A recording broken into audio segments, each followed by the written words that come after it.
ನಮಸ್ಕಾರ ಸ್ನೇಹಿತರೆ 500 GK ಸರಣಿಗಳೇನು ಮಾಡ್ತಾ ಇದೀವಿ. PC ಎಕ್ಸಾಮ್ಸ್ಗೆ ಅಪ್ಕಮಿಂಗ್ PO ಮತ್ತು ಅದರ್ ಎಕ್ಸಾಮ್ಸ್ಗೆ ಕೂಡ ಹೆಲ್ಪ್ ಆಗ್ತದೆ.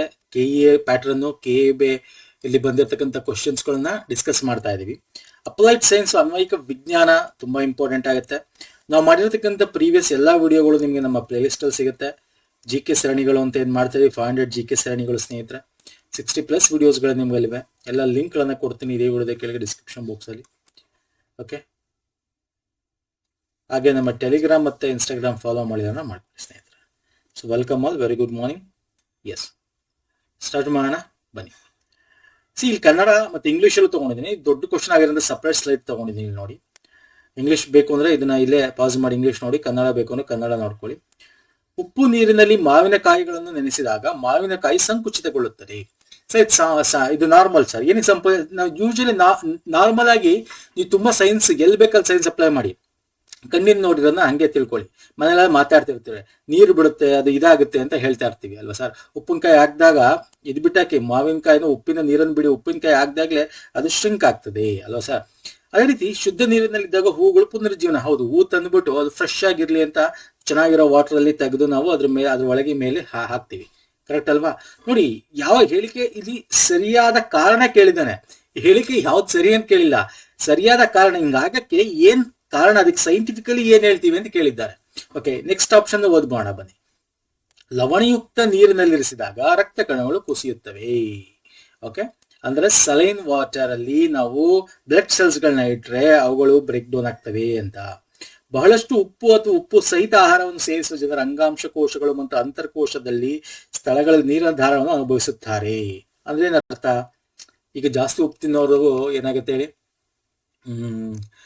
ಕಾಲು ಅಲ್ಲಿ ನೀರ್ ತುಂಬ್ಕೊಂತು, ಕೈಲಿ ನೀರ್ ತುಂಬ್ಕೊಂತು, ಇಲ್ಲಿ ನೀರ್ ತುಂಬ್ಕೊಂತು ಅಂತ ಹೇಳ್ತಾ ಇರ್ತಾನೆ ನೋಡಿ. ಎಡಿಮಾ ಅಂತೀವಿ, ಎಡಿಮಾ ಅಂತ. ಓಕೆ, ಈ ವರ್ಡ್ ಕೇಳಿರ್ತೀರ ತುಂಬಾ ಜನ. ಓಕೆ, ಮನೇಲಿ ಏನಾರ ವಯಸ್ಸಾಗಿದ್ದವ್ರಿಗಾಗಿದ್ರೆ ಕೇಳಿರ್ತೀವಿ, ಉಪ್ಪು ತಿನ್ಬೇಡಿ ಅಂತ ಹೇಳ್ತಾ ಇರ್ತಾರೆ. ಓಕೆ, ಸೊ ಇವೆಲ್ಲ ಪ್ರೋಸೆಸ್ ಇದೆಯಲ್ಲ, ಇವೆಲ್ಲ ಕರೆಕ್ಟೇ. ಇದಾಗವಂತ ಇದಕ್ಕೆ ಅಂತ ಕರಿತೀವಿ ನೋಡಿ. ಇಲ್ಲಿ ಒಂದು ಎಕ್ಸಾಂಪಲ್ ತಗೊಳ್ಳಿ. ಉಪ್ಪು ನೀರಿನಲ್ಲಿ ಮಾವಿನಕಾಯಿ ನೆನೆಸಿದಾಗ ಮಾವಿನಕಾಯಿ ಸಂಕುಚ. ಯಾಕೆ? ಅದರಲ್ಲಿರೋ ನೀರು ಹೋಗುತ್ತೆ ಅಂದ್ರೆ ಏನರ್ಥ? ಹೈ ಡೆನ್ಸಿಟಿಯಿಂದ ಲೋ ಡೆನ್ಸಿಟಿಗೆ ವಾಟರ್ ಮಾಲಿಕ್ಯೂಲ್ಸ್ ಏನು ಸರ್? ಅಣುಗಳು. ಕನ್ನಡದಲ್ಲಿ ನೀರಿನ ಅಣುಗಳು ಮೂವ್ಮೆಂಟ್ ಆಗ್ತವೆ. ಈಗ ನಾವು ಪ್ರಾಕೃತಿಕ ಭೂಗೋಳಶಾಸ್ತ್ರ ಓದಿದ್ವಿ ಅಲ್ವಾ ಸರ್, ಅಲ್ಲೂ ಅಷ್ಟೇ. ಗಾಳಿ ಹೆಂಗೆ ಹೈ ಒಂದು ಪ್ರೆಷರ್ ಏರಿಯಾ ಅಂತ ಲೋ ಪ್ರೆಷರ್ಗೆ ಹೋಗುತ್ತೆ, ಹಂಗೆ ಇಲ್ಲಿ ಹೈ ಡೆನ್ಸಿಟಿ ಅಂದ್ರೆ ಸಾಂದ್ರತೆ, ಹೆಚ್ಚು ಸಾಂದ್ರತೆ ಇರ್ತಕ್ಕಂಥ ನೀರಿನಿಂದ ಕಡಿಮೆ ಸಾಂದ್ರತೆ ನೀರಿಗೆ, ಅಂದ್ರೆ ಆ ಒಂದು ಕಡಿಮೆ ಸಾಂದ್ರತೆ ಇರ್ತಕ್ಕಂಥ ಅಣುಗಳು ಇರ್ತಕ್ಕಂಥ ಒಂದು ಪೋರ್ಷನ್ಗೆ ಏನಾಗುತ್ತೆ, ಅಣುಗಳು ಮೂವ್ಮೆಂಟ್ ಆಗುತ್ತೆ. ಇಲ್ಲಿ ಅದನ್ನ ಡಿಫ್ಯೂಷನ್ ಅಂತ ಕೂಡ ಹೇಳಬಹುದು. ಬಟ್ ಡಿಫ್ಯೂಷನ್ಸ್ ಏನಾಗುತ್ತೆ ಸ್ನೇಹಿತರೆ, ಇನ್ ಡಿಫ್ಯೂಷನ್ ಇಲ್ಲೆಲ್ಲ ನೋಡಿ, ಇಲ್ಲಿ ಲವಣಯುಕ್ತ ನೀರಿನಲ್ಲಿ ರಕ್ತ ಕಣಗಳು ಅಂದ್ರೆ ಇಲ್ಲಿ ಕಂಪ್ಲೀಟ್ ಆಗಿ ನೀರಿನ ಬಗ್ಗೆ ಮಾತಾಡ್ತಾ ಇದ್ದಾರೆ, ವಾಟರ್ ಮಾಲಿಕ್ಯೂಲ್ಸ್ ಬಗ್ಗೆ ಮಾತ್ರ ಮಾತಾಡ್ತಾ ಇರೋದು. ಯಾವುದೇ ಒಂದು ಇದು ತಗೊಳ್ಳಿ, ವಾಟರ್ ಮಾಲಿಕ್ಯೂಲ್ಸ್ ಮಾತ್ರ ಮಾತಾಡ್ತಾ ಇದ್ದಾರೆ. ಇಲ್ಲಿ ಡಿಫ್ಯೂಷನ್ ಅಂತಕ್ಕಂಥ ಆಪ್ಷನ್ ಇಲ್ಲಿ ಸೆಡಿಮೆಂಟೇಶನ್ ಅಂತೂ ಅಲ್ವೇ ಅಲ್ಲ. ಅಂದ್ರೆ ಅದು ಸೆಡಿಮೆಂಟ್ ಆದ್ರೆ ಅದು ಒಂದ್ ಕಡೆ ಕೂತ್ಕೊಳ್ತಕ್ಕಂಥದ್ದು, ಅದು ಅಲ್ವೇ ಅಲ್ಲ. ಅಬ್ಸಾರ್ಪ್ಷನ್, ಹೀರ್ಕೊಳ್ತಕ್ಕಂಥದ್ದು, ಆ ಪದ ಒಂದ್ಸಲ ಈಸಿ ಇರ್ಬೋದು ಅಂತ ಹಾಕಿದ್ರೆ ತಪ್ಪಾಗತ್ತೆ.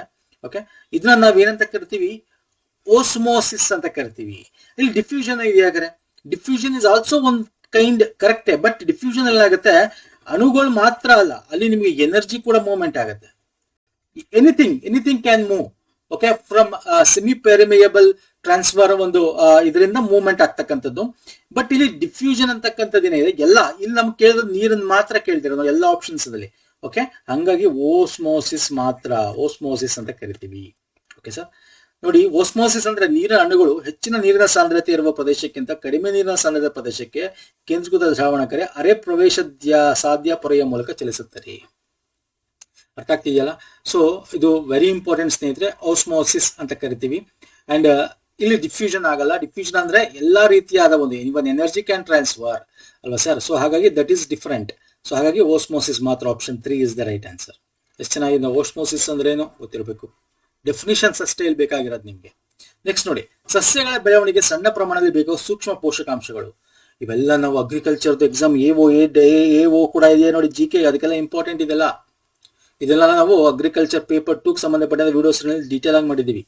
ಓಕೆ, ಇದ್ರಲ್ಲಿ ಹೇಳ್ತೀನಿ ಮೈಕ್ರೋ ನ್ಯೂಟ್ರಿಯೆಂಟ್ಸ್ ಅಂತ ಕರಿತೀವಿ. ಮೈಕ್ರೋ ಸೂಕ್ಷ್ಮ, ಬೋರಾನ್, ತಾಮ್ರ, ಕ್ಲೋರಿನ್, ಸತು, ಸಾರಜನಕ, ಪೊಟ್ಯಾಷಿಯಂ, ರಂಜಕ, ಕಬ್ಬಿಣ, ಮೊಲಿಬ್ಡಿನಮ್. ಇಲ್ಲೇನ್ ಕೇಳಿದಾನೆ? ಸೂಕ್ಷ್ಮ ಪೋಷಕಾಂಶಗಳು ಅಂತ ಕೇಳಿದಾನೆ. ಯಾವ್ದು ಹೇಳ್ತೀರಾ? ಮೈಕ್ರೋ ಪ್ರಮುಖವಾಗಿ ನಿಮ್ಗೆ 3 ಪ್ರಮುಖವಾಗಿ ಗೊತ್ತಿರಬೇಕು. NPK ಅಂತ ಕರಿತೀವಿ, very important. Nitrogen, phosphorus, potassium ಅಂದ್ರೆ ಏನು? ನೈಟ್ರೋಜನ್, ಸಾರಿ ಇದು ಮ್ಯಾಕ್ರೋ, ಇದು ಏನ್ ಸರ್? ಇದು ಮ್ಯಾಕ್ರೋ. ಮೈಕ್ರೋ ನ್ಯೂಟ್ರಿಯೆಂಟ್ಸ್ ತುಂಬಾ ಇದೆ. ಇದು macro, NPK is macro nutrients. Okay, micro ತುಂಬಾ ಇದೆ. ಇಲ್ಲಿ ನಮಗೆ ಸೂಕ್ಷ್ಮ ಪೋಷಕಗಳನ್ನು ಮೈಕ್ರೋ ಕೇಳಿದ್ದಾನೆ. ಸೊ ಮೈಕ್ರೋ ನ್ಯೂಟ್ರಿಯೆಂಟ್ಸ್ ಇಲ್ಲಿ ನೋಡಿ, ಮೈಕ್ರೋ ನ್ಯೂಟ್ರಿಯೆಂಟ್ಸ್ ಕೇಳಿರೋದ್ರಿಂದ NPK ಯಾವ್ದ್ಯಾವ್ದ್ರಲ್ಲಿ ಹಾಕಿದ ನಾನು ಡೈರೆಕ್ಟ್ ಮಾಡಿ ನೋಡಿ. ಈಗ ಕೆಳಗಡೆ ಬಂದ್ರೆ ನೈಟ್ರೋಜನ್, ಫಾಸ್ಫರಸ್, ಪೊಟ್ಯಾಷಿಯಂ ಅಲ್ವಾ? ಪೊಟ್ಯಾಷಿಯಂ ಇಲ್ಲಿ ಕೊಟ್ಟಿದ್ದಾನೆ. So this is wrong answer. Okay, ರಂಜಕ ಅಂದ್ರೆ ಫಾಸ್ಫರಸ್, ರಂಜಕ ಇದೆ. This is wrong answer. ಇಲ್ಲಿ ಸಾರಜನಕ ಇದೆ, ಪೊಟ್ಯಾಷಿಯಂ ಅಗೇನ್ ರಂಜಕ, ಎರಡು ಬಂದ್ಬಿಡ್ತು. This is wrong answer. Boron, ತಾಮ್ರ, ಕ್ಲೋರಿನ್, ಸತು, yes this is right answer. ಅಂದ್ರೆ boron, copper, chlorine, zinc. Okay, so ಯಾವ್ದಾದ್ರು ಮೈಕ್ರೋ ಸೂಕ್ಷ್ಮ ಇದು ಅಂತಂದ್ರೆ ತಾಮ್ರ, ಕ್ಲೋರಿನ್, ಸತು, ಕಬ್ಬಿಣ, ಮ್ಯಾಂಗನೀಸ್, ನಿಕ್ಕಲ್, ಮಾಲಿಬ್ಡಿನಮ್, ಬೋರಾನ್ ಇವುಗಳೆಲ್ಲ ಸೂಕ್ಷ್ಮ ಪೋಷಕಾಂಶಗಳು. ಓಕೆ, ಇನ್ನೂ ತುಂಬಾ ಡೀಟೇಲ್ ಇದೆ. ಇದು ನಾವು 3-4 ತರ ಮಾಡ್ತೀವಿ. ಸೆಕೆಂಡರಿ ನ್ಯೂಟ್ರಿಯೆಂಟ್ಸ್ ಅಂತ ಮಾಡ್ತೀವಿ, ನಾನ್ ಫರ್ಟಿಲೈಸರ್ ಎಲಿಮೆಂಟ್ಸ್ ಅಂತೆಲ್ಲ ಮಾಡ್ತೀವಿ ನೋಡಿ. ಇದು ಮ್ಯಾಕ್ರೋ ನ್ಯೂಟ್ರಿಯೆಂಟ್ಸ್, NPK. ಇಲ್ಲಿ ನೋಡಿ ಮೈಕ್ರೋ ನ್ಯೂಟ್ರಿಯೆಂಟ್ಸ್ ಇಲ್ಲಿ ಕೊಟ್ಟಿದೆ. ಸೆಕೆಂಡರಿ ನ್ಯೂಟ್ರಿಯೆಂಟ್ಸ್ ಇವೆಲ್ಲ ತುಂಬಾ ಡೀಟೇಲ್ ಇದೆ. ನಾನು ಅದನ್ನೇ ಹೇಳ್ತಾ ಇರೋದು. ನಾವು ಅಗ್ರಿಕಲ್ಚರ್ಗೆ ಏನೋ ಎಕ್ಸಾಮ್ ಆಗ್ತಾ ಇದೆ, AOಗೆ ಪೇಪರ್ 2ಲಿ ಕ್ವಶನ್ಸ್ ಗಳು ತಗೊಂಡು ಇವೆಲ್ಲ ಡಿಸ್ಕಸ್ ಮಾಡಿದ್ವಿ. ನಿಮಗೆ ಇಲ್ಲಿ ಎಲ್ಲ ಬೇಕಾಗಿಲ್ಲ. ಸೊ ಜಸ್ಟ್ ಮೈಕ್ರೋ ನ್ಯೂಟ್ರಿಯೆಂಟ್ಸ್ ಯಾವುದು, ಮ್ಯಾಕ್ರೋ ನ್ಯೂಟ್ರಿಯೆಂಟ್ಸ್ ಯಾವುದು, ಇಷ್ಟು ತಿಳ್ಕೊಳ್ಳಿ ಸಾಕು. ಇಂಥದ್ದು ಕೇಳ್ತಾನೆ. ಬೇಕಾದ್ರೆ ಎಕ್ಸಾಮ್ ಅಲ್ಲಿ ಸಿಂಪಲ್ ಕ್ವಶನ್ ಕೇಳ್ಬೋದು. ಕೆಳಗಿನವುಗಳಲ್ಲಿ ಯಾವುದು, ಇಲ್ಲಿ ಏನ್ ಕೇಳಿದ್ದಾನೆ? ಮಿಕ್ಸ್ ಮಾಡಿದ್ದಾನೆ. ಮಿಕ್ಸ್ ಮಾಡ್ದೇನೆ ಬೇಕಾದ್ರೆ 4-5 ಹಾಕ್ಬಿಟ್ಟು ಯಾವುದು ಇದರಲ್ಲಿ ಮೈಕ್ರೋ ನ್ಯೂಟ್ರಿಯೆಂಟ್ಸ್ ಅಲ್ಲ ಅಂತ ಕೇಳ್ಬೋದು. ಓಕೆ, ಮ್ಯಾಕ್ರೋ ನ್ಯೂಟ್ರಿಯೆಂಟ್ಸ್ ಅಲ್ಲ ಅಂತ ಕೇಳ್ಬೋದು. Fine sir. Okay, next chromium, ಬೆಳ್ಳಿ, ತವರ, ಸತು. ಇಲ್ಲೇನಿದೆ? ಎರಡನೇದು ಹೊಂದಿಸಿ ಬರಬೇಕು. ಆಹಾರದ ಕ್ಯಾನ್ ಕಬ್ಬಿಣದ ಮೇಲೆ ವಿದ್ಯುತ್ ಲೇಪನ, ಸೇತುವೆ ಮತ್ತು ಆಟೋಮೊಬೈಲ್ ಕಬ್ಬಿಣದ ಮೇಲೆ ವಿದ್ಯುತ್ ಲೇಪನ, ಆಭರಣದ ಮೇಲೆ ವಿದ್ಯುತ್ ಲೇಪನ, ಚಕ್ರದ ರಿಮ್ಗಳು ಮತ್ತು ಸ್ನಾನಗೃಹದ ನಲ್ಲಿಗಳ ಮೇಲೆ. ನೋಡಿ ಇದು ಓದ್ತಾ ಇದ್ದಂಗೆ ನೀವು ಹೇಳ್ಬೋದು. ಸ್ವಲ್ಪ ಕಾಮನ್ ಸೆನ್ಸ್ ಯೂಸ್ ಮಾಡಿದ್ರೆ ದೈನಂದಿನ, ಅದಕ್ಕೆ ಹೇಳೋದು ದೈನಂದಿನ ಚಟುವಟಿಕೆಗಳು ಅಂತಾನೆ ಒಂದ್ಸಲ ಸಿಲೆಬಸ್ ಅಲ್ಲಿ ಕೊಟ್ಟಿರ್ತಾನೆ. ಏನ್ ದೈನಂದಿನ ಚಟುವಟಿಕೆ? ಈಗ ಕ್ರೋಮಿಯಂ ಇಲ್ಲಿ ಏನಿದೆ ಆಪ್ಷನ್? ಆಹಾರದ ಕ್ಯಾನ್ಗಳ ಮೇಲೆ ಹಾಕ್ತಿವಾ? ಇಲ್ಲ. ಸೇತುವೆ, ಮೊಬೈಲ್ ಹಾಕಬಹುದೇನೋ? ಆಭರಣದ ಮೇಲೆ ವಿದ್ಯುತ್ ಲೇಪನ, ಚಕ್ರ ರಿಮ್ಗಳು, ಸ್ನಾನಗೃಹದ ಕ್ರೋಮಿಯಂ ಪ್ಲೇಟೆಡ್. ನೀವು ಕೇಳಿರ್ತೀರಾ ಅಡ್ವರ್ಟೈಸ್ಮೆಂಟ್ ಮನೆಗೆ ನಲ್ಲಿತಾರೆ, ಕ್ರೋಮಿಯಂ ಪ್ಲೇಟೆಡ್ ಸರ್ ಇದು ಕಾಸ್ಟ್ಲಿ ಇದು ಅಂತಾರೆ. ಕ್ರೋಮಿಯಂ ಪ್ಲೇಟೆಡ್ ಮಾಡಿರ್ತಕ್ಕಂಥ ನಲ್ಲಿಗಳು ಅಂತೀವಿ. ಅದು ಬೇಡವಾ? ಕ್ರೋಮಿಯಂ ಅಥವಾ ಅಲಾಯ್ ವೀಲ್ ಅಂತ ಕರಿತೀವಿ. ಕ್ರೋಮಿಯಂ ಆಗಿರ್ತಕ್ಕಂಥ ಒಂದು ಕೋಟ್ ಇರ್ತಕ್ಕಂಥ ಅಲಾಯ್ ವೀಲ್ಸ್, ಮ್ಯಾಗ್ ವೀಲ್ ಕಾರ್ಗಳು ಅಂತೆಲ್ಲ ನಾವು ಕರಿತಾ ಇರ್ತೀವಿ. So this is option 4. ಇದು ಗೊತ್ತಿಲ್ಲ ಸರಿ, ಬೇಡ ಸರ್ ಇದು ಗೊತ್ತಿಲ್ಲ. A4 ಒಂದು ಗೊತ್ತಿಲ್ಲ, ಬೇಕು. ಓಕೆ, ಇಲ್ಲಿ ಬೆಳ್ಳಿ ಇದೆ. ಬೆಳ್ಳಿ ನಾವ್ ಎಲ್ಲಿ ಯೂಸ್ ಮಾಡ್ತೀವಿ? ಎಲ್ಲ ಯಾವ್ದಕ್ಕೂ ಬೆಳ್ಳಿ ಹಾಕ್ತಿವ ಮನೆಯಲ್ಲಿ ಯೂಸ್ ಮಾಡೋದಕ್ಕೆಲ್ಲ ಇಲ್ಲ. ಯಾವ್ದಾದ್ರು ಚಿನ್ನ ಈ ತರ ದೊಡ್ಡ ದೊಡ್ಡ ಆಭರಣಗಳಲ್ಲಿ ನಾವು ಮಾಡ್ತೀವಿ. ಇಲ್ಲಿ ಏನಿದೆ? ಆಭರಣದ ಮೇಲೆ ವಿದ್ಯುತ್ ಲೇಪನ ಇದೆ ಅಲ್ಲ ಸರ್. ಬಿಗೆ 3 ಅಂತ ಹಾಕ್ಬೋದಲ್ವಾ? ಸೊ ಬಿಗೆ 3 ಎಲ್ಲಿದೆ? ಇಲ್ಲಿದೆ. ಇದು ಕಾನು. ಹೇಗೆ 4 ನೋಡಿ, ಇಲ್ಲಿದೆ. ಇದು ಕಣಗಾನು. ಇವೆರಡಲ್ಲಿ ಒಂದು. ಈಗ ಇನ್ನೊಂದು ನೀವು ಡೈಲಿ ಯೂಸ್ ಮಾಡ್ತೀವಿ, ತುಂಬಾ ಜನ ಮ್ಯಾಕ್ಸಿಮಮ್ ಜನ ಯೂಸ್ ಮಾಡ್ತಾರೆ. ಏನು? ಆಹಾರದ ಕ್ಯಾನ್ಗಳ ಕಬ್ಬಿಣದ ಮೇಲೆ ವಿದ್ಯುತ್ ಲೇಪನ ಅಲ್ವಾ? ಏನೀಗ ಒಂದು 7up ಕುಡಿತೀರಾ ಅಥವಾ ಬಿಯರ್ ಕುಡಿತೀರಾ, ಎಲ್ಲ ಕುಡಿತೀರಲ್ಲ, ಏನಾಗುತ್ತೆ? ಅದು ಯಾವ ತರ ಯಾವ್ದು ಟಿನ್ ತಗೊಂಬ ಅಂತಾರೆ. ಬಾಟ್ಲು ತಗೊಂಬ ಅನ್ನಲ್ಲ ಅವರು ತುಂಬಾ ಜನ. ಆರಾಮಾಗಿ ಇಟ್ಕೊಂಡು ಸ್ಟೈಲ್ ಕುಡಿ. ಟಿನ್ ತಗೊಂಬ, ಟಿನ್ ಬಿಯರ್. ಟಿನ್ ಅಂದ್ರೆ ತವರ. ಸಿಗೆ 1 ಎಲ್ಲಿದೆ ಸರ್? ಇಲ್ಲಿದೆ. ನೋಡಿದ್ರ? ದಿಸ್ ಈಸ್ ಹೌ ನೀವು ಕೋರಿಲೇಟ್ ಮಾಡ್ಕೋಬೇಕು. ಇಲ್ಲಿ ಯೋಚನೆ ಮಾಡೋದು ಯಾವ್ದಕ್ಕೆ ಯೋಚನೆ ಮಾಡಬಾರದು. ನೀವೇನ್ ಮಾಡ್ಬೇಕು? ಡೈಲಿ ಓಕೆ ಟಿನ್ ಇಲ್ಲಿ ಏನಿದೆ? ಈ ತರ ಆಹಾರ ಕ್ಯಾನ್ ಅಂತ ಕೊಟ್ಟಿದ್ದಾನೆ. ಓಕೆ, ಇದನ್ನ ಹೆಂಗೆ ನಾವು ಕೋರಿಲೇಟ್ ಮಾಡೋದು ದೈನಂದಿನ ಚಟುವಟಿಕೆಗೆ? ಅನ್ವಯಿಕ ವಿಜ್ಞಾನ, ಅಪ್ಲೈಡ್ ಸೈನ್ಸ್. ಅರ್ಥ ಆಗ್ತಿಲ್ಲ ಸ್ನೇಹಿತರೆ? So this is how you should solve the questions in examination. ಇವೆಲ್ಲ ಮಾಡ್ಬೋದು ಆರಾಮಾಗಿ ನೀವು. ಅಂದ್ರೆ ಅಲ್ಲಿ ಟೆನ್ಷನ್ ತಗೋಬಾರ್ದು ಅಷ್ಟೇ. ನೀವು ಅದ್ರ ಮೇಲೆ ನಿಮ್ಗೆ ಡಿಪೆಂಡ್ ಆಗಿರುತ್ತೆ ನೀವು ಹೆಂಗ್ ಸಾಲ್ವ್ ಮಾಡ್ತೀರಾ ಅನ್ನತಕ್ಕಂಥದ್ದು. ಅರ್ಥ ಆಗ್ತಿದೆಯಲ್ಲ? So option 2 is the right answer. ಹೊಂದಿಸಿ ಬರೀಬೇಕಾಗಿತ್ತು. ನೆಕ್ಸ್ಟ್ ಬನ್ನಿ. ಅತಿ ವೇಗದ ಗಾಳಿಯ ಶೀಟ್ಗಳಿಂದ ಮಾಡಿದ ಕೆಲವು ಮನೆಗಳ ಮೇಲ್ಚಾವಣಿಗಳು ಬೇರೆಡೆಗೆ ತಿರುಗಿಸುತ್ತದೆ. ಇದನ್ನು ಕೆಳಕಂಡ ಯಾವ ನಿಯಮ ಬಳಸಿ ವಿವರಿಸಬಹುದು? ಯಾವುದು ಸರ್? ಪದೇ ಕೇಳ್ತಾ ಇರ್ತಾನೆ ಇದು. ಯಾವುದೇ ಮನೆ ನೋಡಿ, ಅದಕ್ಕೆ ಶೀಟ್ ಮನೆಗಳಿರ್ತಾವಲ್ಲ, ಆರೋಗ್ತವೆ ಶೀಟ್ ಮನೆಗಳು. ಶೀಟ್ ಮನೆಗಳೇನಾಗುತ್ತೆ? ಇದು ಗಾಳಿ ಬೀಸಿದಾಗ, ಜೋರ್ ಮಳೆ ಗಾಳಿ ಬೀಸಿದಾಗ ಇದು ಎಗ್ರೋಗ್ತವೆ ಮೇಲಕ್ಕೆ, ಠಮ್ ಅಂತ ಸೌಂಡ್ ಬರುತ್ತೆ. ಸೊ ಯಾಕೆ ಬರುತ್ತೆ? ಸಿ ವೆನ್ ದ ಗಾಳಿ ಇಲ್ಲಿಂದ ಬೀಸ್ತಾ ಇದೆ ಅಂತಂದಾಗ ಫಾಸ್ಟ್ ಆಗಿ ಬೀಸ್ತಾ ಇದೆ, ಪ್ರೆಷರ್ ಆಗ್ತಾ ಇದೆ, ಹೋಗ್ತಾ ಇದೆ. ಫಾಸ್ಟ್ ಆಗಿ ಬೀಸಿ ಅದ್ರ ಮೇಲೆ ಒತ್ತಡ ಹಾಕಿ ಹೋಗ್ತಾ ಇದೆ ಅಂದ್ರೆ it creates low pressure. But ಇಲ್ಲಿ ಈಗ ಮನೆ ಏನ್ ಮಾಡ್ತಾರೆ, ಮಳೆ ಬಂದು ಗಾಳಿ ಬಂದು ಬಾಗಿಲು ಹಾಕೊಂಡ್ಬಿಡ್ತಾರೆ. ಕ್ಲೋಸ್ಡ್ ವಿಂಡೋ, ಕ್ಲೋಸ್ಡ್ ಆದಾಗ ಏನಾಗುತ್ತೆ, ಒಳಗಡೆ ಹೈ ಪ್ರೆಷರ್ ಕ್ರಿಯೇಟ್ ಆಗುತ್ತೆ, ಮೇಲ್ಗಡೆ ಹೊರಗಡೆ ಲೋ ಪ್ರೆಷರ್. ಇಲ್ಲಿ ಗಾಳಿ ಹೊಡಿತಾ ಇದೆ, ಬಂದು ಹೋಗ್ತಾ ಇದೆ ಬೇಗ, ಲೋ ಪ್ರೆಷರ್ ಅದು. ಇಲ್ಲ ಅಲ್ಲಿ ಬರ್ತಾ ಹೋಗುತ್ತೆ ಲೋ, ಬಟ್ ಒಳಗಡೆ ಹೈ ಇದೆ, ಹೆಚ್ಚು ಒತ್ತಡ ಇದೆ. ಸೊ ಗಾಳಿ ಹೆಂಗ್ ಮೂವ್ ಆಗುತ್ತೆ, ನಾನು ನಿಮ್ಗೆ ಈಗ ತಾನೇ ವಿಡಿಯೋದಲ್ಲಿ ಹೇಳಿದೆ, ಸ್ಟಾರ್ಟಿಂಗ್ ಅಲ್ಲಿ ನಿಮ್ಗೆ ಪ್ರೀವಿಯಸ್ ಕ್ವಶನ್ ಅಲ್ಲಿ ಏನಾಗುತ್ತೆ, ಹೆಚ್ಚು ಒತ್ತಡ ಪ್ರದೇಶದಿಂದ ಕಡಿಮೆ ಒತ್ತಡ ಪ್ರದೇಶಕ್ಕೆ ಗಾಳಿ ಮೂವ್ ಆಗುತ್ತೆ ಅಲ್ವಾ ಸರ್? ಸೊ ಈಗೇನಾಗುತ್ತೆ, ಇಲ್ಲಿ ಪ್ರೆಷರ್ ಇರುತ್ತೆ, ಅದಕ್ಕೆ ಇಲ್ಲಿ ಪ್ರೆಷರ್ ಆಗ್ತಾ ಇರುತ್ತೆ. ಸೊ ಹಂಗಾರೆ ಸರ್ ಇದು ಹೆಂಗ್ ತಡೆಯೋದು? ಹಂಗಾರೆ ಶೀಟ್ ಮನೆ ಮಾಡ್ಬೋದು.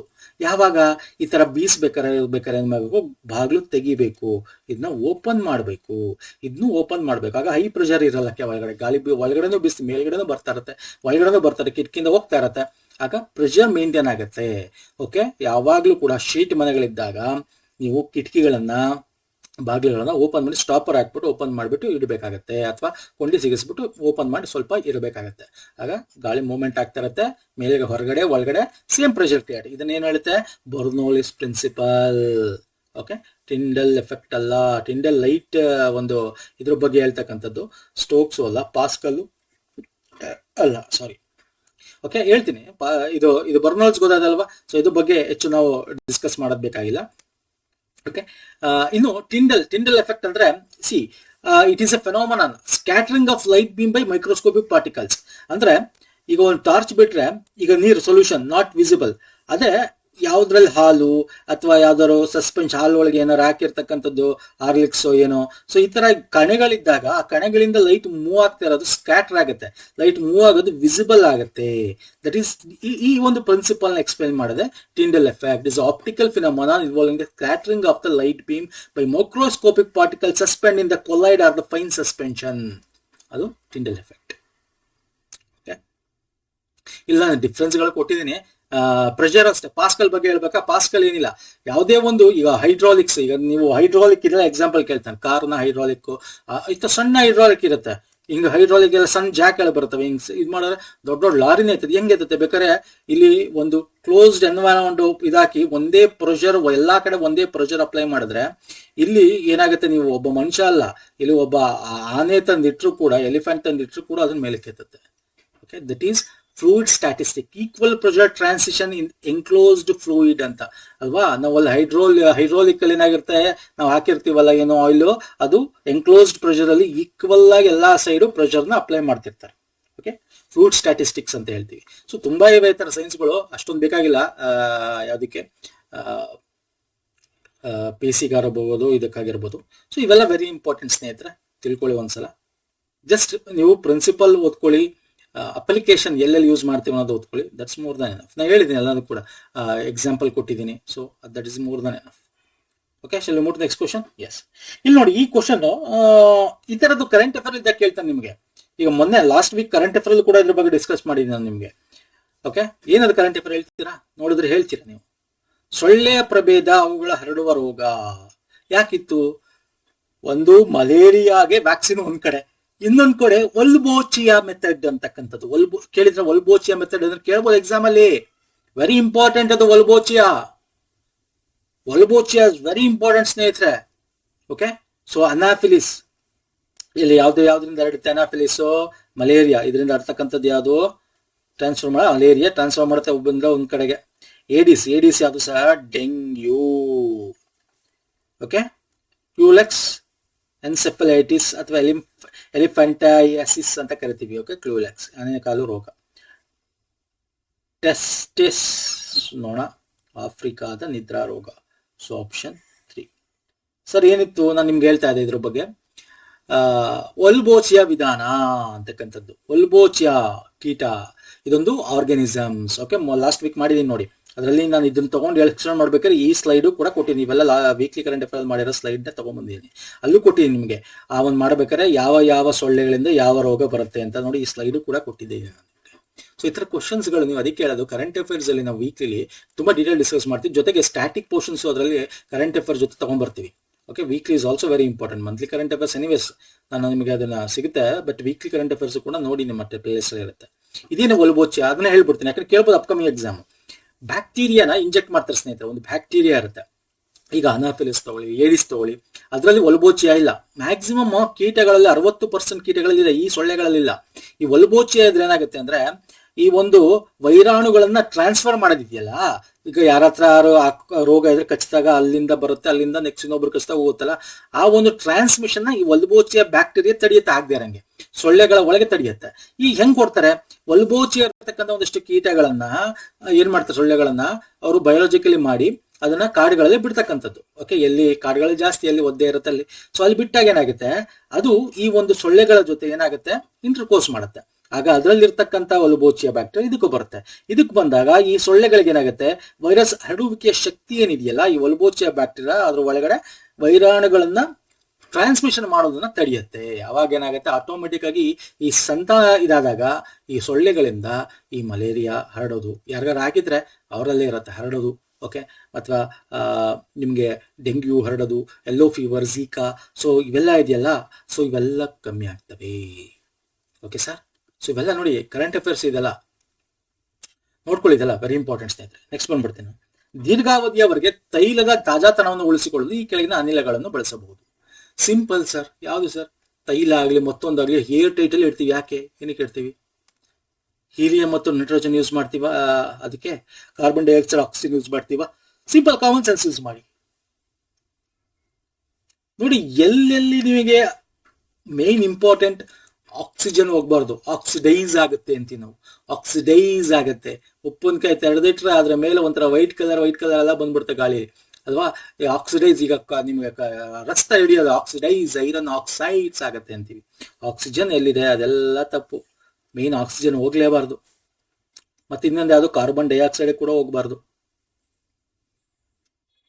ಹಾಗಾದ್ರೆ ಯಾವುದು ಸರಿಯಾಗ್ರೆ ಸರ್? Helium and nitrogen. ಯಾಕೆ? ಸಿಂಪಲ್ ಫಂಡ ಸರ್. ನೀವು ಓದಿರ್ತೀರಾ, ಒಂದು ಭೂಗೋಳಶಾಸ್ತ್ರ ಓದಿರ್ತೀರಾ, ಏನು ಇನರ್ಟ್ ಗ್ಯಾಸಸ್ ಅಂತ. Inert, helium and nitrogen are inert gases ಅಂತ ಓದಿರ್ತೀರಾ. ಇನರ್ಟ್ ಗ್ಯಾಸಸ್ ಅಂದ್ರೇನು? ಇದು ಯಾವುದೇ ಆದ ರೀತಿಯಾದ ರಿಯಾಕ್ಷನ್ ಮಾಡಲ್ಲ, ತಟಸ್ಥ, ಪ್ರತಿಕ್ರಿಯಾತ್ಮಕವಲ್ಲದ ಜಡ ಅನಿಲಗಳು ಅಂತ ಕರಿತೀವಿ. ಇದ್ದು ನಾವು ಯೂಸ್ ಮಾಡಿದಾಗ ಯಾವುದೇ ರೀತಿ ವಾಸನೆ, ಒಂಥರ ಈ ಎಣ್ಣೆಗಳು ತುಂಬಾ ದಿನ ಆಗ್ಬಿಟ್ರೆ ಓಪನ್ ಮಾಡಿಟ್ಟಿರೋ ಒಂಥರ ವಾಸನೆ ಬರುತ್ತೆ. ಅಡಿಗೆ ಮಾಡೋರು ಗೊತ್ತಿರತ್ತಿದ್ದು. ಓಕೆ, ಸೊ ಈ ತರ ಕಮಟು ವಾಸನೆ ಅಂತ, ಇದನ್ನೆಲ್ಲ ತಡೆಗಟ್ಟಬೇಕು ಅಂದ್ರೆ ಆಮ್ಲಜನಕದೊಂದಿಗೆ ಅದು ರಿಯಾಕ್ಷನ್ ಆಗೋದನ್ನ ತಡಿಬೇಕು, ಅಂದ್ರೆ ಏರ್ ಟೈಟ್ ಅಲ್ಲಿ ಇಡಬೇಕು. ಓಕೆ, ಹಾಗಾಗಿ ಸೊ ಹೀಲಿಯಂ ನೈಟ್ರೋಜನ್ ಅಂದ್ರೆ ಇನರ್ಟ್ ಗ್ಯಾಸಸ್, ಇದು ನಾವು ರಿಯಾಕ್ಟ್ ಆಗಲ್ಲ. ಸೊ ಅದರಿಂದಾಗಿ ಅವ್ರು ಪ್ಯಾಕೇಜ್ ಮಾಡಬೇಕಾದ್ರೆ ಇದನ್ನು ಯೂಸ್ ಮಾಡ್ತಾರೆ. ಅರ್ಥ ಆಗ್ತಿದೆಯಲ್ಲ? So option 1. ನೆಕ್ಸ್ಟ್ ಬರೋಣ. ಎಲೆಕ್ಟ್ರಿಕ್ ಫ್ಯೂಸ್ ನ ಕಾರ್ಯಾಚರಣಾ ತತ್ವ ಇದನ್ನು ಅವಲಂಬಿಸಿರುತ್ತದೆ. Electric fuse simple question. ಇದ್ರಲ್ಲಿ ಇನ್ನೊಂದು ತರ ಕೇಳ್ತಾನೆ. ಎಲೆಕ್ಟ್ರಿಕಲ್ ಫ್ಯೂಸ್ ಏನು ಯೂಸ್ ಮಾಡ್ತೀವಿ? ಓಕೆ, ಮೀಟರ್ ಹತ್ರ ಮನೇಲಿ ಯೂಸ್ ಮಾಡ್ತೀವಿ. ಅದು ಹೈ ಮೆಲ್ಟಿಂಗ್ ಪಾಯಿಂಟ್ ಇರ್ಬೇಕಾ, ಲೋ ಮೆಲ್ಟಿಂಗ್ ಪಾಯಿಂಟ್ ಇರ್ಬೇಕಾ? ಎಲೆಕ್ಟ್ರಿಕಲ್ ಫ್ಯೂಸ್ ಸ್ನೇಹಿತರೆ, ಎಲೆಕ್ಟ್ರಿಕಲ್ ಫ್ಯೂಸ್ ಕ್ಯಾರೆಕ್ಟರಿಸ್ಟಿಕ್ ಅದು ಲೋ ಇರಬೇಕಾ ಅಥವಾ ಹೈ ಮೆಲ್ಟಿಂಗ್ ಪಾಯಿಂಟ್ ಇರಬೇಕಾ? ಅದ್ರ capacity. High melting point, low melting point ಅಂದ್ರೆ ಹೈ ವೋಲ್ಟೇಜ್ ಬಂದ್ರು ಅದು ತಡ್ಕೊಳ್ತಕ್ಕಂಥದ್ದು ಹೈ ಮೆಲ್ಟಿಂಗ್ ಪಾಯಿಂಟ್. ಸ್ವಲ್ಪ ವೋಲ್ಟೇಜ್ ಚೂರ್ ವೇರಿಯೇಷನ್ ಆಗ್ಬಿಟ್ರು ಅದು ಬರ್ನ್ ಆಗ್ಬಿಡ್ತಕ್ಕಂಥದ್ದು ಲೋ ಮೆಲ್ಟಿಂಗ್ ಪಾಯಿಂಟ್. ಸೊ ಯಾವ್ದಿರಬೇಕು?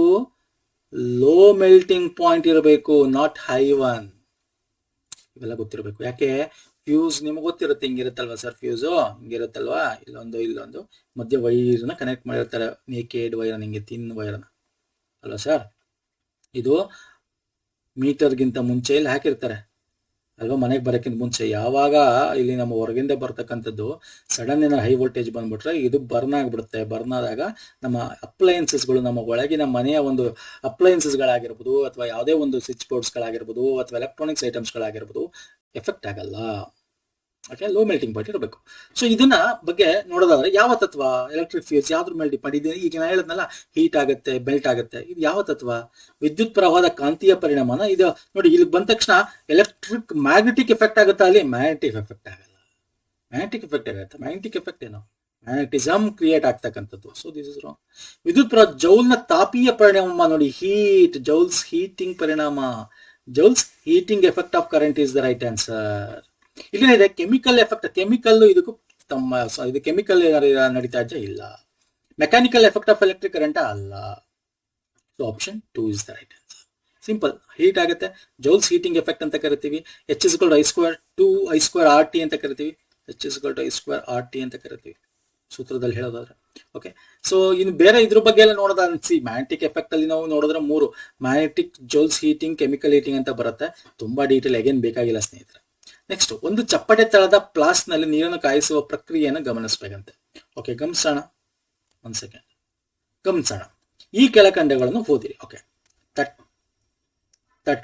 ತಳದ ಫ್ಲಾಸ್ಕ್, ಚಪ್ಪಟೆ ತಳದ ಫ್ಲಾಸ್ಕ್ ಅಲ್ಲಿ ಹೀಟ್. ಓಕೆ, ನೀರನ್ನು ಕಾಯಿಸಿದಾಗ ಬಿಸಿನೀರು ಕೆಳಗೆ ಬರುತ್ತದೆ, ತಣ್ಣನೆಯ ನೀರು ಮೇಲಿರುತ್ತದೆ. ಈಗ ಒಂದು ಇದಿಟ್ಕೊಂಡು ನೀರನ್ನ ಕಾಯಿಸ್ತಾ ಇದ್ರೆ ಏನಾಗುತ್ತೆ ಸರ್? ಇಲ್ಲಿ ಬಾಯ್ಲ್ ಆಗುತ್ತೆ ಅಲ್ವಾ? ಗುಳ್ಳೆ ಗುಳ್ಳೆ ಗುಳ್ಳೆ ಗುಳ್ಳೆ ಗುಳ್ಳೆ ಗುಳ್ಳೆ ಗುಳ್ಳೆ ಬರುತ್ತೆ. ಬಂದು ಏನಾಗುತ್ತೆ? ನೀರನ್ನು ಕಾಯಿಸಿದಾಗ ಬಿಸಿನೀರು ಕೆಳಗೆ ಬರುತ್ತದೆ, ತಣ್ಣನೆಯ ನೀರು ಮೇಲಿರುತ್ತದೆ.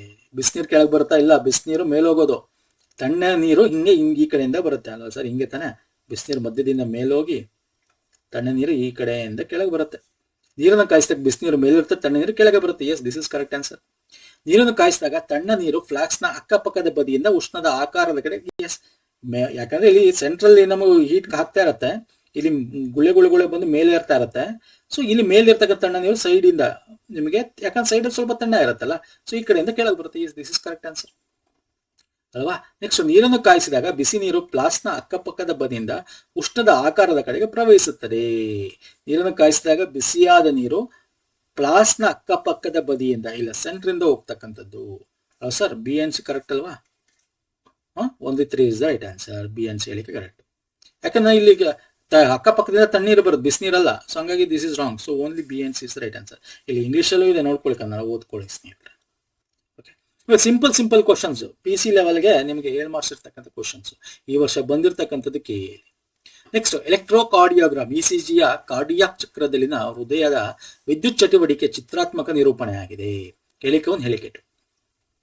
ಎಲೆಕ್ಟ್ರೋಕಾರ್ಡಿಯಂ, ECG ಮಾಡ್ತಾರೆ ಏನ್ ಸರ್? ಅದು ಎಲೆಕ್ಟ್ರಿಕಲ್ ಆಕ್ಟಿವಿಟೀಸ್ ಅಲ್ವಾ? ನಮ್ಮ ಏನು ಒಂದು ಹೃದಯದಲ್ಲಿ ಎಲೆಕ್ಟ್ರಿಕಲ್ ಆಕ್ಟಿವಿಟೀಸ್ ಆಗ್ತಾ ಇರುತ್ತೆ, ಅದನ್ನ ರೆಕಾರ್ಡ್ ಮಾಡ್ತಕ್ಕಂಥ ಚಿತ್ರಾತ್ಮಕ ನಿರೂಪಣೆ ಅಲ್ವಾ? ಎಸ್, ಅದು ಫಿಗರ್ ಮುಖಾಂತರ ತೋರಿಸುತ್ತೆ, ಹಿಂಗಲ್ವಾ? ಹಿಂಗೆ ತೋರಿಸ್ತಾ ಇರುತ್ತೆ. ಎಲ್ಲಿ ಇದಾಗುತ್ತೆ ಅಲ್ಲಿ ಮೇಲ್ ತೋರಿಸುತ್ತೆ, ಹಿಂಗೆ ಮೇಲ್ ತೋರಿಸುತ್ತೆ ಅಲ್ವಾ ಸರ್ ಗ್ರಾಫ್ ಅಲ್ಲಿ. ಎಸ್, ಅಧಿಕ ರಕ್ತದೊತ್ತಡ ಎಂದರೆ ಸಾಮಾನ್ಯವಾದ 120/80 mm Hg ಗಿಂತ ಕಡಿಮೆ ಇರುವ. ನೋಡಿ, ಇಲ್ಲಿ ಅಧಿಕ ರಕ್ತದ ಒತ್ತಡ ಅಂದ್ರೆ ಹೈಪರ್. ಓಕೆ, ನೋಡಿ, ಹೈಪರ್ ಟೆನ್ಷನ್ ಅಂತಂದ್ರೆ ಲೋವರ್ ದೆನ್ ನಾರ್ಮಲ್ ಅಂತ ಕೊಟ್ಟಿದ್ದಾನೆ. ಕಡಿಮೆ ಇರೋ ರಕ್ತದ ಒತ್ತಡವಾಗಿದೆ. ನೋಡಿ, ಸಿಂಪಲ್ ಕ್ವಶನ್ ಇದು. ಅಧಿಕ ರಕ್ತ ಒತ್ತಡ ನಾರ್ಮಲ್ಗಿಂತ ಜಾಸ್ತಿ ಇರಬೇಕು, ನಾರ್ಮಲ್ಗಿಂತ ಕಡಿಮೆ ಇರಬೇಕು ಅನ್ನೋದು ತಪ್ಪು. ದಟ್ ಈಸ್ ಹೈಪೋ ಆಗುತ್ತೆ, ಹೈಪರ್ ಆಗಲ್ಲ. ಕಡಿಮೆ ರಕ್ತ ಒತ್ತಡ ಅಂದ್ರೆ ಲೋ BP ಅಂದ್ರೆ ಹೈಪೋ, ಹೈ BP ಅಂದ್ರೆ ಹೈಪರ್ ಅಲ್ವಾ? ಸೊ ಇಲ್ಲಿ ಸ್ವಲ್ಪ ತಪ್ಪು ಕೊಟ್ಟಿದ್ದಾನೆ. ಸೊ ಹೇಳಿಕೆ 1 ಸರಿ, ಹೇಳಿಕೆ 2 ಇಸ್ ಅ ರಾಂಗ್ ಆನ್ಸರ್ ಅಲ್ವಾ ಸರ್? ಎಷ್ಟಿರ್ಬೇಕು? ಯೂಶಲಿ ನೋಡಿದ್ರೆ 140/90 ಹೈಪರ್ ಅಂದ್ರೆ 90 is the normal one, 140 is the hyper low, ಅಂದ್ರೆ ಹೈಪರ್ ಅಂದ್ರೆ ಹೈ BP. ಓಕೆ, ಸೊ ಇದೊಂದೇ ಅಲ್ಲ, ಮೊನ್ನೆ ಬೇರೆ ತರನು ಕೇಳಿದ, ನಾನು ಅದನ್ನ ಹೇಳ್ತೀನಿ. ECG ಬಗ್ಗೆನೂ ಕೇಳ್ತಾನೆ. ಅದ್ರಲ್ಲಿ 3-4 ತರ ವೇವ್ಸ್ ಬರುತ್ತೆ, P ವೇವ್ಸ್, T ವೇವ್ಸ್ ಅಂತೆಲ್ಲ ಬರುತ್ತೆ. ಇದು QRS ಅಂತ ಅಂದ್ರೆ ಎಲ್ಲಿ ತುಂಬಾ ವೇರಿಯೇಷನ್ ಇರುತ್ತೆ ಒಂದು ECG ಮಾಡಿದಾಗ. This is called the heart disease ಬಗ್ಗೆ ಹೇಳ್ತಕ್ಕಂಥ, ಬೇಕಲ್ಲಿ ಕೇಳಬಹುದು. ಹಾರ್ಟ್ ಡಿಸೀಸ್ ಬಗ್ಗೆ ಹೇಳ್ತಕ್ಕಂಥ ಕಾಂಪ್ಲೆಕ್ಸ್ ವೇವ್ ಯಾವುದು? QRS ವೇವ್ ಅಂತ ಕರಿತೀವಿ. ವೆಂಟ್ರಿಕುಲರ್ ಕಾಂಟ್ರಾಕ್ಟ್ ಏನಾಗುತ್ತೆ, ಹಿಂಗೆ ಕಾಂಟ್ರಾಕ್ಟ್ ಆಗೋದು, ಎಕ್ಸ್ಪಾಂಡ್ ಆಗೋದಿರುತ್ತಲ್ಲ, ಇಲ್ಲಿ ನಮ್ಗೆ ಏನಾದ್ರು ಬ್ಲಾಕ್ಸ್ ಇದ್ದಾಗ ಹಾರ್ಟ್ ಡಿಸೀಸ್ ಅಲ್ಲಿ ಈ ತರ ಈ ಒಂದು ಸ್ಪೈಕ್ ಕಾಣುತ್ತೆ. Okay, P wave, T wave, QRS wave ಅಂತೆಲ್ಲ ಬರುತ್ತೆ. ಇದನ್ನು ಕೂಡ ಪ್ರೀವಿಯಸ್ ವಿಡಿಯೋಗಳಲ್ಲಿ ಮಾಡಿದೀವಿ, ಕ್ವಶನ್ಸ್ ಅಲ್ಲಿ ಚೆಕ್ ಮಾಡಿ. ಅದಕ್ಕೆ ಪ್ಲೇ ಲಿಸ್ಟ್ ಕೊಟ್ಟಿರ್ತೀನಿ, ನೋಡ್ಕೊಳ್ಳಿ ಸ್ನೇಹಿತರೆ ಅಂತ ನಾನು. ಓಕೆ, ಡಿಸ್ಕ್ರಿಪ್ಷನ್ ಬಾಕ್ಸ್ ಅಲ್ಲಿ ಕೊಟ್ಟಿರ್ತೇನೆ. ಗ್ಯಾಸಸ್ ರೆಸ್ಪಾನ್ಸಿಬಲ್ ಫಾರ್ ಟ್ರೋಪೋಸ್ಫೋರಿಕ್ ಪೊಲ್ಯೂಷನ್, ಪರಿವರ್ತನಾ ಮಂಡಲದ ಮಾಲಿನ್ಯ ಕಾರಣಕ್ಕೆ ಯಾವುದು? ಮಾಲಿನ್ಯಕಾರಕ ಇದು ನಾವು ಇದರಲ್ಲೂ ನೋಡ್ತೀವಿ, ಅದರಲ್ಲಿ ಪರಿಸರ ಮಾಲಿನ್ಯದಲ್ಲೂ ನೋಡಬಹುದು, ಅಥವಾ ಇಲ್ಲಿ ನಾವು ಸೈನ್ಸ್ ಅಲ್ಲೂ, ನಾರ್ಮಲ್ ಸೈನ್ಸ್ ಕ್ವಶನ್ ಅಲ್ಲೂ ನೋಡಬಹುದು ಅಲ್ವಾ? ಯಾವ್ದಿರುತ್ತೆ? ಎಗೇನ್ ನೀವು ಸ್ವಲ್ಪ ಅದೇ ತಲೆ ಉಪಯೋಗಿಸಿ, ನಾನು ಹೇಳ್ತೀನಿ ನಿಮ್ಗೆ. ತಲೆ ಉಪಯೋಗಿಸಿದ್ರೆ ಆನ್ಸರ್ ಮಾಡಬಹುದು ಸರ್. ಈಗ ಇಲ್ಲಿ ನೋಡಿ, ಒಂದೊಂದು ಆಪ್ಷನ್ ಇಟ್ಕೊಂಡ್ ಬರೋಣ. ಇಲ್ಲಿ ಆಕ್ಸಿಜನ್ ಇದೆ, ಆಕ್ಸಿಜನ್ ನಾವು ಉಸಿರಾಟಕ್ಕೆ ಯೂಸ್ ಮಾಡ್ತಿದ್ರೆ ನಮ್ಗೆ ಹಾನಿಕಾರಕನ ಅಲ್ಲ, ದಿಸ್ ಆಪ್ಷನ್ ಗಾನ್ ಕೇಸ್ ಆಯ್ತು. ಇಲ್ಲಿ carbon monoxide, carbon dioxide, S hydrogen ಒಳ್ಳೇದು ಅಲ್ವಾ, ಹೈಡ್ರೋಜನ್ ಗ್ಯಾಸ್ ಅಲ್ವಾ, this option is gone case ಆಯ್ತು. ಇಲ್ಲಿ ನೋಡಿ ಇಲ್ಲಿ ನೈಟ್ರೋಜನ್, ನಿಮ್ಗೆ ಏನ್ ಹೇಳಿದೀನಿ, ನೋಡಿ ನೈಟ್ರೋಜನ್ ಆಕ್ಸೈಡ್, ಸಲ್ಫರ್ ಆಕ್ಸೈಡ್ ಆಗಿರ್ಬೋದು, ಓಕೆ, ಕಾರ್ಬನ್ ಆಕ್ಸೈಡ್ಸ್ಗಳು ಅಂದ್ರೆ ಕಾರ್ಬನ್ ಮಾನಾಕ್ಸೈಡ್ ಆಗಿರ್ಬೋದು, ಕಾರ್ಬನ್ ಹಿಂಗೆ ನಾವು ಡಿನೋಟ್ ಮಾಡ್ತೀವಿ. Nitrogen oxide, monoxide, nitrogen dioxide ಆಗಿರ್ಬೋದು, ಇವುಗಳು ಹೆಚ್ಚು ಹಾನಿಕಾರಕ ಮಾಡ್ತವೆ. ಅದೇ ಬರೀ ನೈಟ್ರೋಜನ್ ಆದ್ರೆ ದಟ್ ಈಸ್ ಇನ್ನರ್ಟ್ ಗ್ಯಾಸ್ ಅಂತ ಕರಿತೀವಿ. ಇಲ್ಲಿ ನೈಟ್ರೋಜನ್ ಮಾತ್ರ ಕೊಟ್ಟಿದ್ದಾನೆ, so this is wrong answer. ನೋಡಿದ್ರ, ಸಿಂಪಲ್ ಫಂಡ. ನಾನು ಅದನ್ನ ಹೇಳೋದು, ನೀವು ಓದಿರ್ತೀರಾ, ನಾನು ಅದನ್ನ ಸ್ವಲ್ಪ ಅಪ್ಲೈ ಮಾಡಬೇಕು. ಹೆಂಗ್ ಅಪ್ಲೈ ಮಾಡೋದು, ಹಿಂಗ್ ಅಪ್ಲೈ ಮಾಡೋದು. ಆಕ್ಸಿಜನ್ ಟ್ರೋಪೋಸ್ಪಿರಿಕ್ ಅಂದ್ರೆ ನಮ್ಮ ವಾತಾವರಣ ಸರ್. ಇಲ್ಲಿಂದ ನಮ್ಮ ಭೂಮಿಯಿಂದ ಒಂದು 12 ಕಿಲೋಮೀಟರ್ 15 ಕಿಲೋಮೀಟರ್ ತನಕ ಟ್ರೋಪೋಸ್ಪಿಯರ್ ಅಂತ ಕರಿತೀವಿ. ಭೂಗೋಳಶಾಸ್ತ್ರ ಓದಿರ್ತೀರಾ ಅಲ್ಲ, ಮೇಲ್ಗಡೆ ಓದ್ತಾ ಇದ್ರೆ ನಮ್ಗೆ ಟ್ರೋಪೋಸ್ಪಿಯರ್ ಬರುತ್ತೆ ಫಸ್ಟ್, ಟ್ರೋಪೋ ಅಲ್ವಾ, ಅದ ಪರಿವರ್ತನಾ ಮಂಡಲ ಅದೆಲ್ಲ ನಾವು ಕನ್ನಡದಲ್ಲಿ ಹೇಳ್ತೀವಲ್ಲ, ಅದ್ರ ಮೇಲೆ ಹೋದ್ರೆ ನಾವು ಸ್ಟ್ಯಾಟೋಸ್ಪಿಯರ್ ಅಂತ ಕರಿತೀವಿ. ಇಲ್ಲಿ ಟ್ರೋಪೋಪಾಸ್ ಅಂತ ಬರುತ್ತೆ, ಸ್ಟ್ಯಾಟೋಪಾಸ್ ಅಂತ ಬರುತ್ತೆ, ಆಮೇಲೆ ಮೀಸೋಸ್ಪಿಯರ್ ಅಂತ ಬರುತ್ತೆ ಅಲ್ವಾ. ಸೊ ಅದು, ಸೊ ಇಲ್ಲಿ ನಾನು ನಿಮ್ಗೆ ಸಿಂಪಲ್ ಫಂಡ್ ಅಂದ್ರೆ ನೈಟ್ರೋಜನ್ ಇಸ್ ಇನರ್ಟ್ ಗ್ಯಾಸ್ ಅಲ್ವಾ, ಅದನ್ನ ಹೇಳ್ತಾ ಇರೋದು. ನಾವು ಗಂಧಕದ ಆಕ್ಸೈಡ್ಗಳು, ಸಲ್ಫರ್ ಆಕ್ಸೈಡ್ಸ್, ಸಾರಜನಕದ ಆಕ್ಸೈಡ್ಸ್ಗಳು, ಇಂಗಾಲದ ಆಕ್ಸೈಡ್ಸ್ಗಳು ಜೊತೆಗೆ ಹೈಡ್ರೋಕಾರ್ಬನ್ಸ್ಗಳು, ಹೈ ಓಝೋನ್ಸ್ಗಳು, ಆಕ್ಸಿಡೆಂಟ್ಸ್ಗಳು, ಓಕೆ, ಬರೀ ಹೈಡ್ರೋಜನ್ ಹೈಡ್ರೋಕಾರ್ಬನ್ಸ್ಗಳು, HNO3 ಎಲ್ಲ ಹೇಳ್ತೀವಲ್ಲ, ಹೈಡ್ರೋಕಾರ್ಬನ್ಸ್ಗಳು ನಾವೆಲ್ಲ ಇದ್ರಲ್ಲೆಲ್ಲ ಯೂಸ್ ಮಾಡ್ತೀವಲ್ಲ ಅಲ್ಲ ಸರ್, ಅವುಗಳು ಎಫೆಕ್ಟ್ ಮಾಡ್ತವೆ. ಸೊ ಹಂಗಾಗಿ ಯಾಕೆ ಈ ಆಪ್ಷನ್ಸ್ಗಳು ತಪ್ಪು ಅನ್ನೋದನ್ನ ಇಲ್ಲಿ ಎಕ್ಸ್ಪ್ಲೇನ್ ಮಾಡಿದ್ದೀನಿ. So 3 is the right answer ಅಲ್ವಾ. ಎಸ್, ನೋಡಿ ಇವೆಲ್ಲ ಇಂಪಾರ್ಟೆಂಟ್ ಕ್ವಶನ್ ಆಗಿತ್ತು ಸ್ನೇಹಿತರೆ. ಸಾಲ್ವ್ ಮಾಡೋದು ಹೆಂಗೆ ಅಂತ ಇತ್ತೀಚೆಗೆ ಬಂದಿರತಕ್ಕಂಥದ್ದು. This pattern you should follow. ಈಗ ಹಿಂಗ್ ಬಂದಿದೆ ಅಂದ್ರೆ ಇದೇ ಪ್ಯಾಟರ್ನ್ ಅಲ್ಲಿ ಕೇಳ್ತಾನೆ. ಎಷ್ಟೋ ಕ್ವಶನ್ಸ್ಗಳು ನಿಮಗೆ ಇದೇ ಕ್ವಶನ್ ಇಟ್ಕೊಂಡು ಸ್ವಲ್ಪ ಮಾಡಿಫೈ ಮಾಡಿ, ಆಪ್ಷನ್ಸ್ ಚೇಂಜ್ ಮಾಡಿ, ಈ ತರ ಎಲ್ಲ ಕೇಳ್ತಾನೆ. ಜೊತೆಗೆ ನಾವು ಇಲ್ಲಿ ಬೇರೆ ಬೇರೆನೂ ಕೂಡ ಎಕ್ಸ್ಪ್ಲೈನ್ ಹೆಂಗ್ ಸಾಲ್ವ್ ಮಾಡೋದು ಅಂತ ಹೇಳ್ತಿರ್ತೀನಿ. ಅದನ್ನ ಇಟ್ಕೊಂಡು ಆ ಕ್ವಶನ್ಸ್ಗಳು ಸಾಲ್ವ್ ಮಾಡಬಹುದು ನೀವು. ಓಕೆ, ಪ್ಲೇ ಲಿಸ್ಟ್ ಲಿಂಕ್ ಕೊಟ್ಟಿರ್ತೀನಿ ಇದೇ ವಿಡಿಯೋದ ಕೆಳಗೆ ಡಿಸ್ಕ್ರಿಪ್ಷನ್ ಬಾಕ್ಸ್ ಅಲ್ಲಿ. ಓಕೆ, ನಮ್ಮ ಟೆಲಿಗ್ರಾಮ್, ಇನ್ಸ್ಟಾಗ್ರಾಮ್ ಫಾಲೋ ಮಾಡಿ, ಅಲ್ಲೂ ಕೂಡ ನಾವು ನಿಮಗೆ ಎಲ್ಲ ಡೀಟೇಲ್ಸ್ ಗಳನ್ನ ಶೇರ್ ಮಾಡ್ತೀವಿ. ಓಕೆ, ನೆಕ್ಸ್ಟ್ ವಿಡಿಯೋದಲ್ಲಿ ಪುನಃ ಸಿಗ್ತೀನಿ. ನಮಸ್ಕಾರ, ಧನ್ಯವಾದಗಳು. ಥ್ಯಾಂಕ್ ಯು ಸೋ ಮಚ್ ಸ್ನೇಹಿತರೆ.